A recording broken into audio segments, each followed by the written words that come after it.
Well, hello there. On today's video, we're going to talk about what will happen if Western civilization and Eastern civilization switch roles. So, if you're wondering what's the difference between the West and the East is unified, mainly China, and they're mostly large countries, like India, for an example. Meanwhile, the West is divided under a bunch of smaller countries that are fighting. In this video, we're going to reverse that. And also we're going to try to make a mercenary class in Southeast Asia and get rid of it in Europe and the Mediterranean. How would we do that? Easy. We will put a sea in the middle of China so that it can't unify and we have a merchant class. And in Europe we're gonna do the opposite. We're gonna get rid of the Mediterranean. I want all people who watch this video to realize that everything here is considered fiction, because we can't accurately predict everything that happens. So take everything with a grain of salt, and you can imagine your own scenario even if you want to. So, my first prediction is that the Phoenicians, or maybe a similar group that appears in Palestine, will colonize the Mediterranean like real life. And I imagine that this universe's equivalent of Carthage would pop up in this imaginary island. Right in that strait between them and Sicily, since it's the most important trade route in the area. I imagine that they would gain their independence when the Venetians fall, like in real life, because there's nothing that changes that. But anyways, we're going to go to the people who destroyed the Venetians. Who are they? Well, the Persians, of course, who other than them? Basically, since the two major changes don't affect Persia much, I think they would develop the same empire basically with the same borders and culture. There is no reason to think that one of the changes will do the opposite. But now, when they declare war on the Greeks, since Constantinople is now connected to Asia and Europe, that means that they can just easily go through it and invade the rest of Greece. Okay, what will happen to Alexander in this scenario, assuming that his family is still in charge? I think he's gonna rebel against his father like in real life, but the major difference is that he's gonna rebel with the goal of seceding from Persia, of course. He will succeed in his goal since nothing major had changed. And I think Alexander will manage to make the other Greek states flip against Persia so they can gain back their independence. He will start the Persian invasion like in real life, but he would probably not take over the entire Persian Empire like he did in real life, mainly because he started off with a revolution instead of a war against Persia. But you may ask, what are the territories that Alexander failed to conquer? Well, easy, Western Persia and of course Egypt, since both of them are pretty strong and they would probably rebel against Persia, so they don't fall under Greek hands. Like in real life, the Greeks will have their empire divided, the Macedonian Empire, under different successor states. But anyways, we're going to go over to Southeast Asia. I predict that the most wealthy country will be Korea. The main reason is because, well, the most important part of China, or the most powerful part, has been flooded. So I think the most likely place to take care of that power vacuum would be Korea. Now, anyways, I think Taiwan will be colonized by a Chinese state. Of course, it will not be China, since China as a political concept will not exist in this universe, since it's not unified. But Taiwan will become Chinese.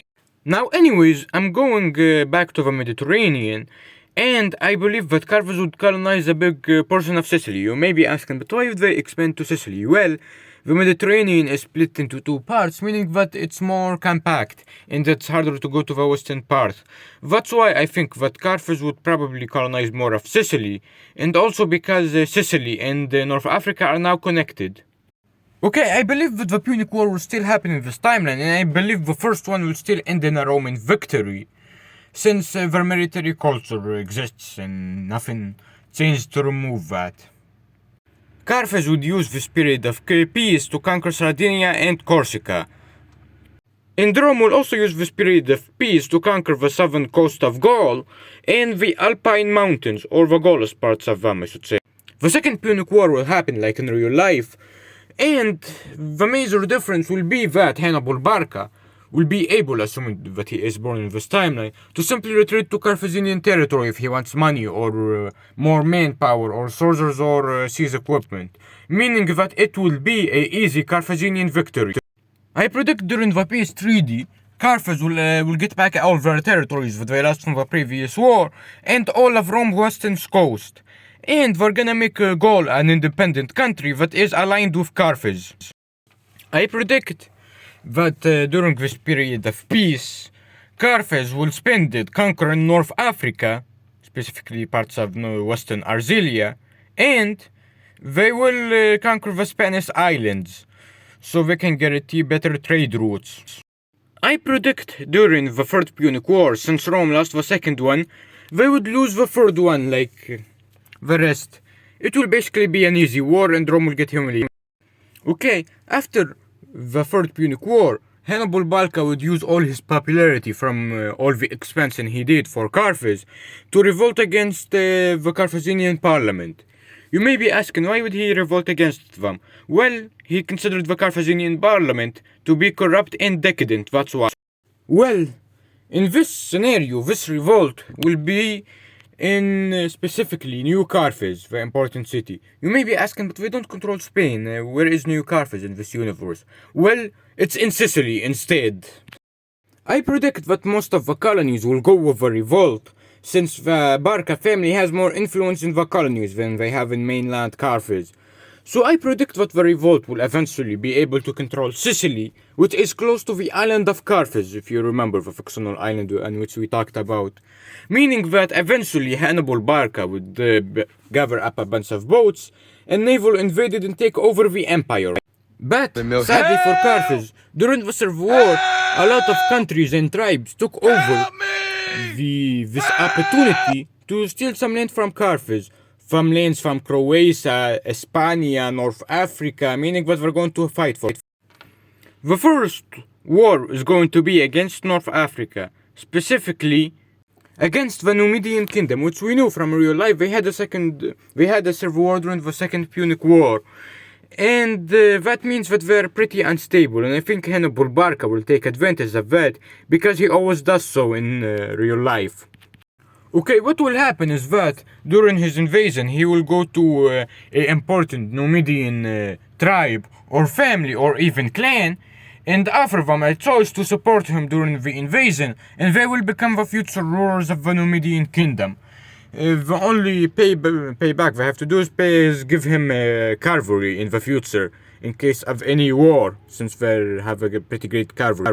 And inevitably, the government will fall to Carthage. And what will happen is that Carthage will make the new one, complete the treaty, and it's gonna be that during wartime, or when Carthage enters war, they need to give a third of their cavalry to Carthage, so they can make sure that Carthage wins the war. That's how they're gonna pay tribute to Carthage.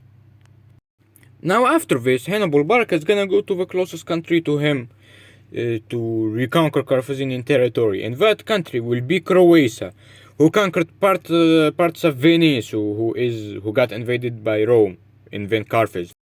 Well, if we are talking about the land that Croatia controls, since it's not like in real life because the Mediterranean is drained, it will be rich in rivers, and there would not be since there is not an ocean between them, that's why it's gonna be filled with rivers, and probably it's gonna have a lot of floods since the terrain is not pretty good. And I expect it to be similar to Egypt, but it will still get conquered by Carthage, of course. After that, Hannibal Barca is gonna invade Greece and control it. There's nothing much to say. And then he's going to go to Iberia. In real life, Iberia was a part of Carthage. But in this scenario, Carthage did not get to conquer Iberia, meaning that I imagine that a civilization would pop over there and manage to dominate the peninsula. Now, I believe that during the invasion of Iberia, what Hannibal Barca will do is that he will make two tribes inside Iberia revolt against the Iberian government, so they fight against them basically. And he will manage to succeed in subjugating Iberia to Carthage. Now I believe after that all, he managed to unify Carthage after all. I think what he will do is that he will make a couple of reforms basically making the parliament pretty politically weak, making the real power under the presidents. And they will basically rule only when he is sick or is unable to rule. And finally, this is the end of the video. Press the dislike button if you dislike it. Bye!